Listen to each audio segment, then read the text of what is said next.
Bonjour à tous, surtout pour une nouvelle vidéo, c'est Laolix. Aujourd'hui, je vais vous raconter l'histoire de Gaara. Tout d'abord, il faut savoir que c'est ma première vidéo. Du coup, s'il y a des défauts de montage ou je sais pas quoi, n'hésitez pas à me le dire en commentaire.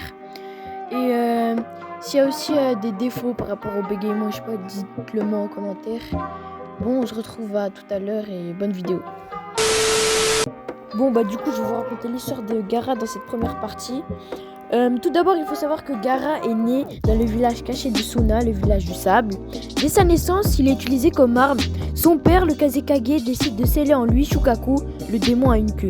Sa mère meurt en le mettant au monde et son existence devient immédiatement maudite. Enfant solitaire, rejeté par les habitants, trahi par ceux qui l'aimaient, Gaara grandit dans la douleur.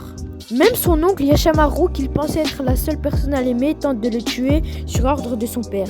Ces trahisons brise Gaara et fait de lui un être cruel, convaincu que tuer est le seul moyen d'exister.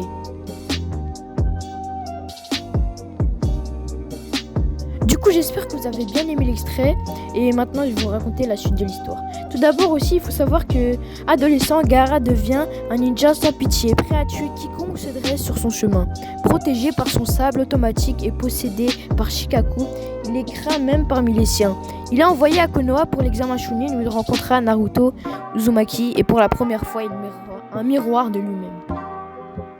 Naruto, lui aussi, porteur d'un démon, refuse de céder à la haine. Leur affrontement devient un tournant. Battu par Naruto, Gaara est frappé par ses mots. C'est en protégeant ceux qu'on aime qu'on devient fort. Gaara comprend qu'il peut changer. Cette défaite devient sa renaissance.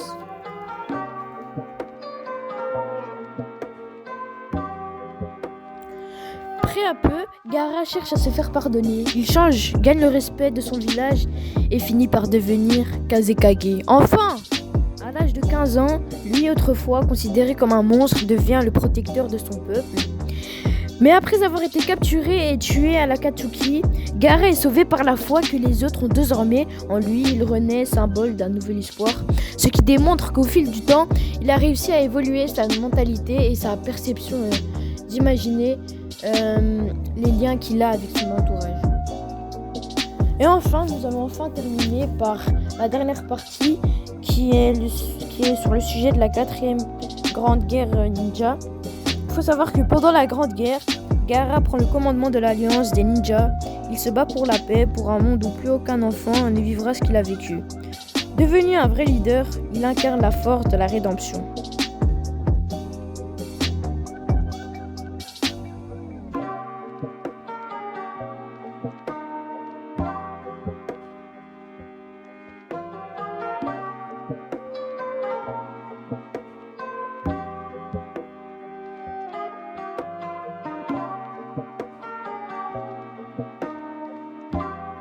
Merci beaucoup de m'avoir suivi jusqu'à la fin de cette vidéo.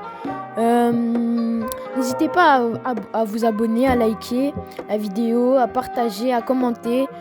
Et c'était Laolix. Salam.